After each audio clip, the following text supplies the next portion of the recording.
Salut tout le monde, c'est Roswell. On se retrouve donc pour une petite vidéo d'analyse. Ce sera l'analyse donc du nouveau héros de la saison 4. Donc j'ai nommé Kongalash. Kongalash, un truc comme ça.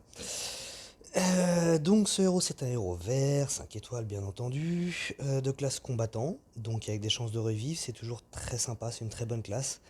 Ça peut vraiment vous sauver la vie, hein, clairement.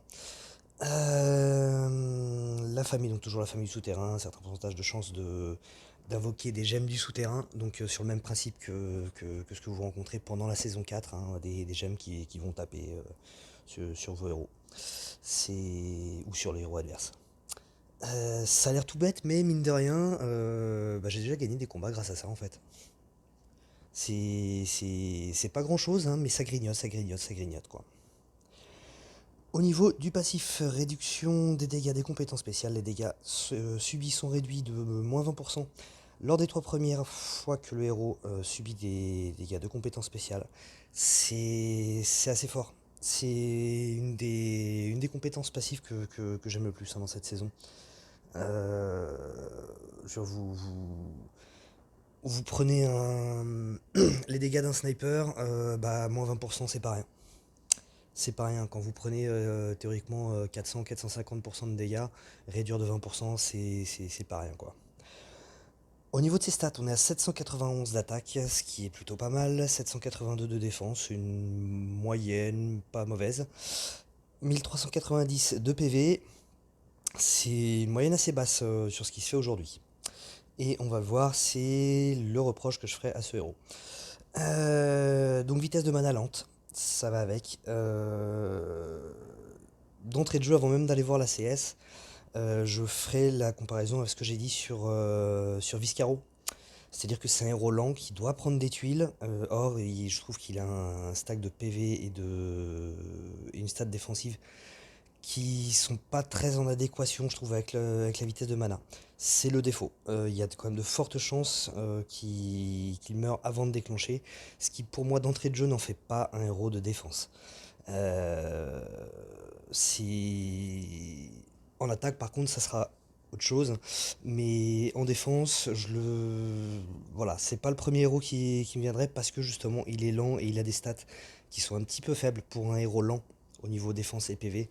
Donc voilà, comme je disais, il y a quand même de fortes chances qu'il meure avant de déclencher quand on le met en défense.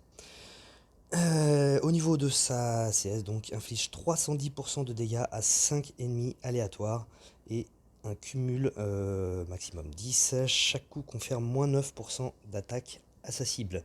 C'est pas moins 9% d'attaque pendant un certain temps, c'est jusqu'à la fin du combat, c'est un cumul. Ça c'est très fort. Et clairement cette CS est absolument énorme. Ce héros est très très fort. Clairement, il est très très fort. Il a ce défaut d'être un petit peu faible défensivement au niveau de sa stat de défense et de son stack de PV. Mais cette CS, quoi. Cette CS, pour moi, c'est un héros qui peut concurrencer Alfric. Tout simplement. Ça va être un petit peu pareil, il va envoyer. Parce que c'est pas 310 au total réparti sur 5 héros aléatoires. Je pense vraiment que c'est 310 sur 5 cibles aléatoires. 310 par cible. Et c'est absolument énorme. C'est absolument énorme. C'est peut-être même c'est encore plus fort qu'Alfrix, hein. Avec en plus ce cumul donc de moins 9% d'attaque par coup. Par coup, hein. Donc admettons que ça lui prenne de taper 5 fois la même cible. Bon, déjà, de toute façon, il l'aura tué, donc il y aura plus de soucis. Mais voilà, si une cible par exemple prend 2 coups, il aura pris. C'est pareil, 620, il aura pris l'équivalent de 620%, donc de toute façon, il sera mort. Mais en tout cas, voilà, il va baisser l'attaque. Et ce qui fait que c'est un héros qui sera aussi plutôt pas mauvais contre les titans. Il sera même bon contre les titans, il a une belle stat d'attaque. Et il va faire du dégât aux titans. Et en plus, il va lui baisser son attaque. Et encore une fois, pas pour un certain nombre de tours jusqu'à la fin du combat. Donc, étant donné que les 5 coups iront sur la même cible, ça fera moins 9%, plus moins 9%, plus, etc. Donc, il va vraiment énormément baisser l'attaque du titan, et c'est quelque chose qui sera vraiment très très fort. Sachant que là, en titan, y a plus vraiment de problème au niveau de sa vitesse de mana. Il suffit d'utiliser tout simplement des potions de mana ce qu'on emmène généralement quand on part en titan. En tout cas, moi, c'est clair que je ne pars jamais sans. Et voilà, donc en titan, c'est un héros qui sera vraiment très fort. En attaque de ruée, c'est simple, hein, quand le rouge sera interdit, je pense qu'on le verra en tank. Je pense qu'on le verra en tank. Il mérite clairement qu'on lui mette des emblèmes pour justement pouvoir pallier un petit peu à ce problème de défense et de PV. Mais ça sera un héros qui sera vraiment énorme en attaque de ruée. Il va faire extrêmement mal et à partir du moment où il déclenche, c'est comme Alfric, hein, c'est le combat qui est pratiquement gagné. Euh, je pense que, enfin j'imagine hein, un tournoi attaque de ruée, jaune interdit, Alfric tank et avec lui en flanc juste à côté. Pourquoi pas aussi un, comment il s'appelle, Ludwig en autre flanc. C'est juste un enfer. À l'inverse, en attaque de ruée rouge interdit, vous le mettez lui en tank avec Alfric à côté, pareil, pourquoi pas un Ludwig ou je sais pas, une Bertille, enfin bref.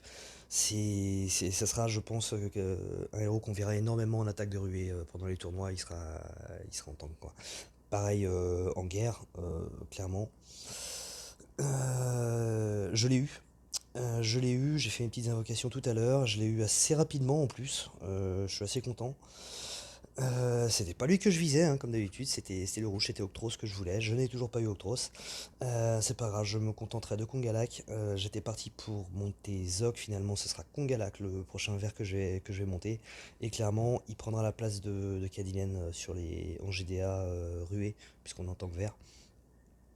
Et, et il fera son effet, quoi. Bref. Donc les titans, c'est fait. L'attaque de ruée, c'est fait. Les boosters de bonus. Booster de bonus, pas spécialement de plus-value. Il fera son effet, mais il est lent encore une fois, donc c'est pas vraiment l'héros que je mettrai en défense. Par contre, en attaque, pourquoi pas, parce qu'encore une fois, il fera énormément de dégâts. Euh, et en. Comment ça s'appelle? En bataille sanglante aussi, bah, il sera fort, hein. Il sera fort puisqu'il fait énormément de dégâts. Il va pousser l'équipe adverse à faire moins de dégâts du coup avec le cumul de debuff d'attaque. Donc ce sera fort. Donc fort à peu près dans tous les compartiments du jeu, particulièrement en attaque. En défense, ça me plaît moins encore une fois parce que la stat défensive et les PV qui sont pas suffisants d'après moi pour un héros lent. Mais ça reste vraiment un héros très très fort. Un petit peu partout.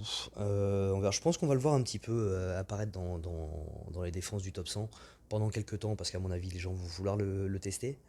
Mais ça m'étonnerait qu'il y reste. Ça m'étonnerait qu'il y reste parce que toujours cette même raison, pas assez solide, je pense. Pas assez solide pour un lent. Mais par contre, en attaque, c'est vraiment un héros qui sera très fort. Encore une fois, même titre que Alfric, hein. Pour moi, c'est un petit peu l'équivalent en vert d'Alfric. La CS n'est pas la même, mais elle est tout aussi ravageuse que celle d'Alfric, quoi. Donc vraiment un très très bon héros qui nous ont encore pondu là.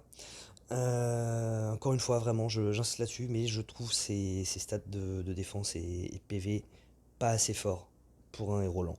C'est vraiment son seul défaut, mais en même temps, faut être lucide, hein. S'il n'était pas lent, il serait beaucoup trop fort. Vraiment beaucoup, beaucoup, beaucoup trop fort. Et s'il y avait de meilleures stats aussi, si on était, s'il était, en fait, si c'était sûr qu'il allait pouvoir déclencher rien qu'une fois, il serait trop fort, tout simplement. Donc en effet, il faut que ce genre de héros ait un point faible et entre autres qu'on ne soit pas sûr qu'il puisse déclencher. Mais par contre, voilà, s'il déclenche, c'est quasiment gagné, quoi. Donc voilà, je pense avoir fait un petit peu le tour rapidement, mais j'en ai fait le tour quand même. Il n'y a pas grand chose d'autre à en dire. On a vu tous les domaines du jeu. Pareil aussi hein, pour tout ce qui est domaine Zut, je trouve plus mes mots. Tout ce qui marche par étapes en fait, que ce soit les quêtes, que ce soit les saisons, etc., il sera fort. Vous le chargez, vous le gardez. Moi, ce que je fais avec Alfric, je la charge, je la garde chargée, je l'utilise pas jusqu'à ce que j'arrive au boss. Et au boss, bim, je balance Alfric et là, c'est déjà pratiquement gagné quoi. Bah, ce sera un petit peu la même chose avec lui. Donc voilà, vraiment un très très bon héros qui nous ont sorti là. Et puis bah écoutez, j'espère que vous aurez la chance de l'avoir. Moi c'est fait, c'est cool, il sera monté dès que je pourrai, mais ça va prendre un petit peu de temps puisque je viens, parce que j'ai plus je manque de bouclier en fait. Je viens de monter Zoc à 3,70. Si j'avais su, je l'aurais pas fait. Mais voilà, j'ai monté les AK-370, du coup je manque de bouclier, j'ai pas encore tous les onguents non plus pour le monter, mais clairement c'est le prochain ver que je vais monter quoi. Allez, sur ce, je vous dis à plus. Ciao.